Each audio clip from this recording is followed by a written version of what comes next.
What is up, YouTube? You may have noticed, right, that the videos have started coming out every Sunday. Don't get me wrong, I know you guys love the videos, but like, you wouldn't be that fussed if I stopped uploading today.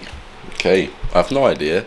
I'll be honest, I've just picked up the camera and just thought, let's record. Think what I have in mind, showing you one of my sessions that I'll now be doing for bodybuilding. Listen, okay. I'm not calling myself a bodybuilder, alright? I did used to call myself a powerlifter because I competed in that sport. However, I have no current intention of competing in bodybuilding. Therefore, I will not quote myself a bodybuilder. However, I will quote the style of training that I'm doing as bodybuilding. People go, what do you do in the gym? I do bodybuilding. Oh, so you're gonna hop on stage? No. I do not call myself a bodybuilder, but I do perform bodybuilding style training because I want to get big as fuck, bro. So, you know what I mean? Like, at the end of the day, you can't mix powerlifting and bodybuilding efficiently. I personally can't. I know I personally can't, okay? So, coming from my genetic structural standpoint, if I want to look jacked and powerlift at the same time, it doesn't really work well for me, okay? For instance, powerlifting takes out your shoulders, therefore you can't go and shoulder press heavy, you can't go and build these massive delts unless you spam 1 million lateral raises, which is not realistic, okay? And for my physique to look good, I need to be able to develop my shoulders because my waist's so big, the same way I need to develop my lats more, my back, and now it's for me realizing that the whole time I should have been developing my bis and tris too, to make my waist look smaller. Unfortunately, the hard truth when you have a wide waist is that everything, just everything apart from your obliques, just needs to be developed in order to make your waist look smaller. But hey ho, that's the crack I was given. Nice one, mum and dad. So yeah, today I'm going to take you through one of my bodybuilding style workouts. My whole week is bodybuilding focused apart from my leg days. My leg days is basically rehabbing my knee at the minute still. So Wednesdays I have with an S&C coach, and Saturday I do off my own back with some exercises he's given me, blah blah blah. I'm going to take you through my push workout, the current split I'm on. I'm going to be fairly open about my training, but a push-pull legs and then Arnold split. So push-pull legs Monday, Tuesday, Wednesday, and then Thursday, Friday, Saturday is chest and back, shoulders and arms, and legs again. So yeah, I've decided to actually start tracking my food, see if I can get a bit leaner. But yeah, I'm realizing now, and this is kind of, anyone can take what they want from this, right? Obviously, I eat very clean. I eat whole foods pretty much only. I don't even really bother with much veg because at the end of the day, the soil quality is so rinsed that there's probably not much point, and I don't really need it. Like, I don't get ill. I don't feel like I'm losing out in any shape or form. If I was, then I'd probably apply some. Don't get me wrong, I do eat some vegetables. I just don't go ham on things like spinach and broccoli. I don't need to, okay?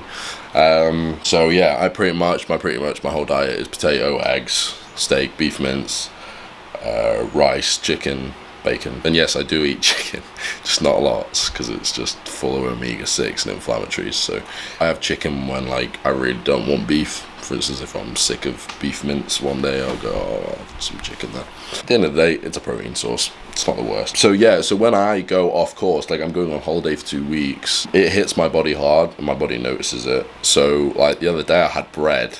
I had a barbecue and I ate bread, like ciabatta rolls. I got the ones that had no rapeseed oil in, you know, no sunflower oil, no vegetable oil. Only one that was olive oil, which is the best one, ultimately.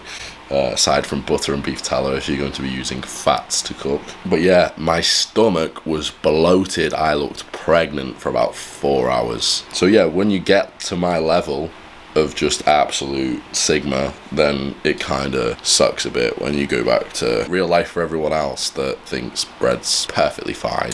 And if you eat brown bread over white bread, then you're healthy. But I'm gonna get some breakfast now.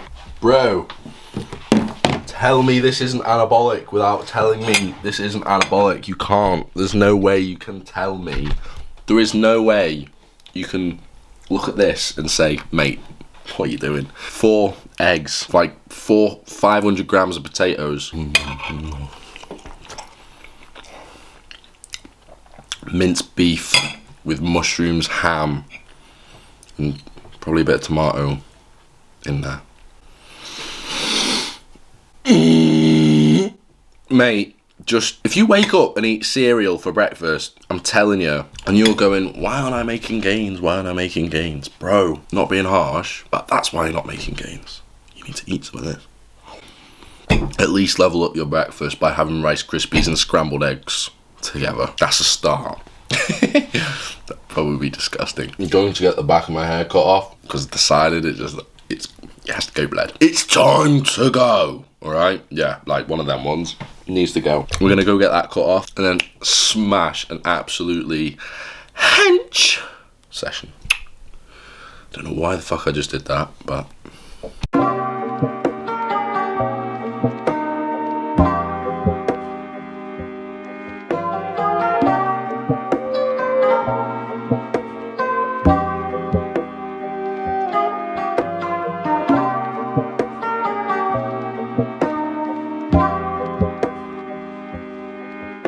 So guys, today, obviously I've already taught you through, I'm going to be doing a bit more analytical than usual type workout video. Usually I just, put them together in a montage and make it all aesthetic and bing bang bosh, you know what I mean? But yeah, today I thought I would explain my training. I'm on holiday at the minute. I thought I'd finish up this video, but yeah, let's delve into some training. So this first day of the week is a push day. Well, let's just get to it. I'm not going to give you all in one go. As you can see here, I'm going to be starting off with lateral raises. Pretty much like I do desire a lot more delt development and a lot more bicep and tricep development, as those are my lacking areas alongside my legs, obviously. So yeah, these are a focus. On my push days, I want to do loads of lateral raises to start, to get them engaged straight away and to prioritize my first burst of energy going into maximal intensity to a degree on lateral raises. Yeah, start off with lateral raises. I do 3 sets of 20 reps. I try and keep the rest very short. Just burn out my delts as soon as possible. Get them engaged basically and get them tired as soon as possible. And then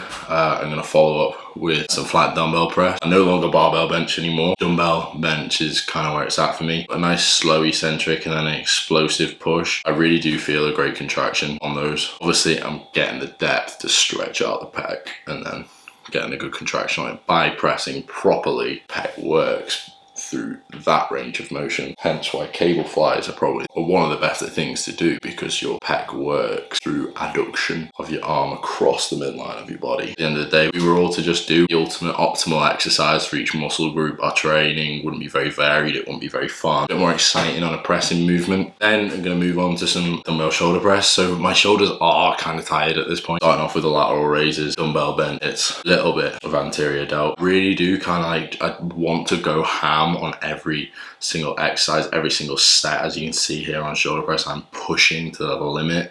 Nice controlled, quite a decent range of motion. I'm not just, I'm taking it quite far down, not all the way down to my shoulders, because for me that's completely unenjoyable. Whereas if I take it a bit further down to just here, I enjoy that motion. Then moving on to incline press. Now this is something very new to me. I haven't incline benched, haven't incline pressed anything for a very long time. My upper chest is rather undeveloped. I've got quite the slope and then just the T kind of curvature at the bottom. This is exciting for me. It's a new exercise. I love doing it, but I love pushing myself on incline Smith. It's got a nice slow movement with like a slow contraction almost, because you can't go fast under heavy weight. It really forces you to work hard. That's why I love it to bits. I'm really enjoying this at the minute.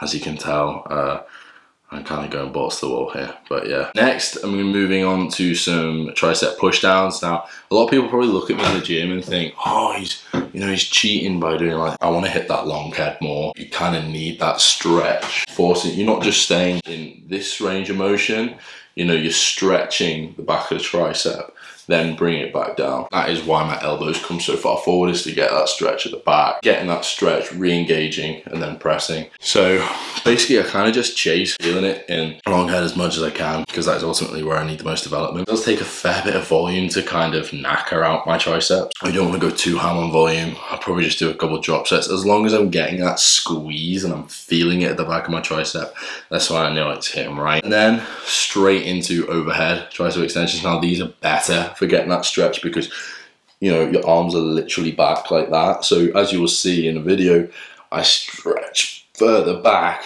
basically as far back as I can go, getting as much bend in my arms to stretch out the back of the tricep. Obviously, primary stage of stretching the tricep is bending the arm completely, and then the rest of it is kind of moving the arm back to a degree. For me, overhead tricep extensions are brilliant. You know, multiple attachments can kind of hit it, but I've been enjoying doing it with a V-bar at the minute. That's been quite enjoyable. As you can see here, I kind of drop the weight and then go straight back to it. I just do love burning out my triceps, and that's what works for me. That's what is seeming to be working for myself. So I'm incorporating that. I might not have necessarily programmed in drop set, but I might go, ooh, let's just chuck one in for a bit of fun. Yeah, and then once again, drop the weight, let's go, bang them out, get the stretch, get the rep out, but make sure, and I'm always getting that bend in the arm and that stretch back. Ultimately, it's so important for me to hit that long head because that's where I like the most, and that ultimately is the part of the tricep that makes your arm look absolutely massive. Like this bit, this does not make your arm look big, this makes your arm look big. So second to last exercise I do, I probably do need to like reel in my form here. I'm going quite fast, but it's just basically a chest supported rear delt fly. You can do this anywhere. You can do it on a seal row, just on an incline of a bench, but for me, I find it comfortable doing that. Sometimes I'll superset them with Y raises. And then finally, you can see me doing some cable fly. Now, a lot of people kind of say, oh, you should cable kind of press to a degree. Like, yeah, if that works for you, then fine. But personally, I much prefer the kind of curled arm motion like that rather than a press motion like that. For me as well, you'll see I kind of cross over because that's essentially more range of motion for each pec. I kind of work each pec in isolation there.